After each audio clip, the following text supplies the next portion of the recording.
Donald Trump, uh, the most powerful man, not just in the country, but maybe in the world, says that he got an MRI. And the story gets fuzzy from there. He still can't tell you what body part that the doctor scanned. He can't tell you what happened in the procedure, but of course, we're supposed to just act like this is normal, like we do everything else with Donald Trump. That's the starting point of this story. And the White House, of course, is working overtime to make sure that nobody asks any questions about it. The administration released a memo from Dr. Sean Barbabella on Monday. The memo insisted that Donald Trump's October medical imaging was, quote, perfectly normal. Now, according to this memo, his cardiovascular system showed no narrowing, no inflammation, no clotting, no irregularities uh, in the heart or the major vessels. It seemed normal. Now, his abdominal scan, the doctor said, also showed healthy organs operating within normal limits. The White House framed the advanced imaging as a routine check in for men in Donald Trump's age group, but doesn't smell right. The timeline raises some questions.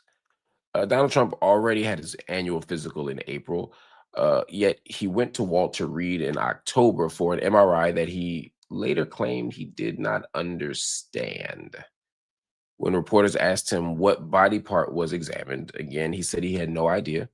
And he joked that it wasn't his brain because he took a cognitive test. And of course, he's Donald Trump. So, of course, he said, I aced it. Now, Minnesota Governor Tim Walz pushed back. He questioned how someone could undergo an MRI without knowing the reason for it. His call for Trump to release the results. It followed a Thanksgiving post on Truth Social, that's Donald Trump's social media site, in which the president used a slur to attack him. Walls asked what a lot of Americans were already thinking. How many people in history have gotten an MRI and walked away not knowing why? At least people who are of sound mind and health. I'll add that part. Now, questions have only grown because the White House just keeps deflecting. When CNN asked Press Secretary Caroline Leavitt why Donald Trump got the scan, she said she would, quote, check back on that. But no additional explanation ever came. Surprise. Instead, the administration said the president remains in optimal physical health and that the appointment was simply a follow-up. Medical experts are not convinced. Dr. Jonathan Reiner, a cardiologist who treated Dick Cheney for decades, said there's no such thing as a preventative cardiac MRI. Who gets a preventative cardiac MRI? It doesn't make sense even to a layperson like me, much less an expert. He called the procedure non-standard and suggested it was performed because doctors had a very specific clinical concern. The White House previously announced that Donald Trump has chronic venous insufficiency, which affects how blood flows through certain veins. I wonder if it affects what goes into his brain, because that would explain a lot.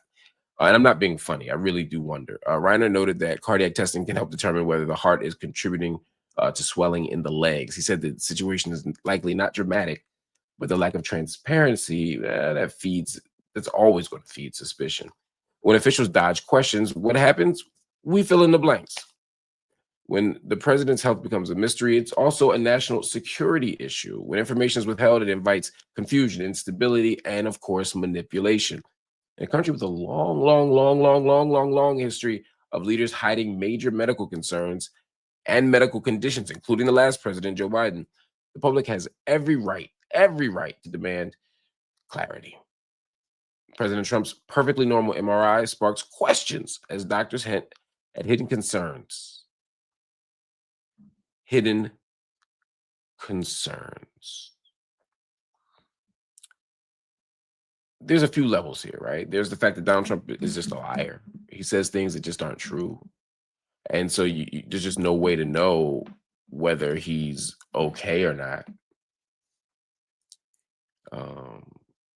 There's that.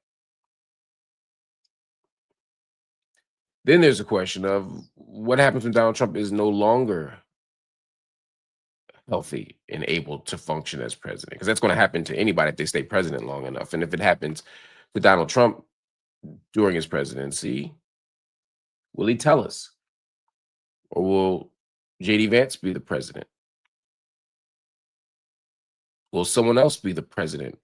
Will his children be president by committee? Because we got a word for that. It's called a coup.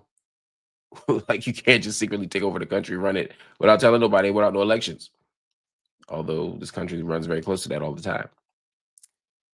We must do something here.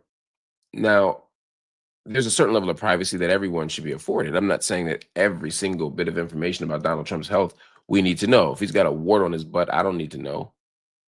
If he's got an STI, I don't need to know.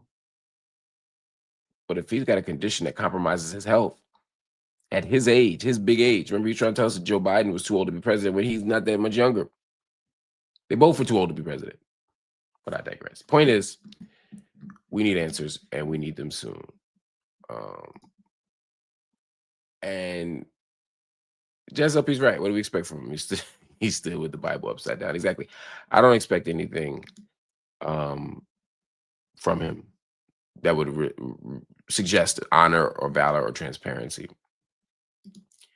But as Perfectly Voiceless said, it does raise questions and maybe offer insight, I'm saying, into why JD Vance has been in the spotlight so much more. Is this about giving us confidence in him so that if Trump steps down, Vance can be president right away, hit the ground running? Because if you think about it, this could play out. Under 2 years, Vance runs. He still has 2 more terms, and we could get 10 years of JD Vance. This is worst case scenario. Lots of questions, not a whole lot of answers. Donald Trump, we need those answers.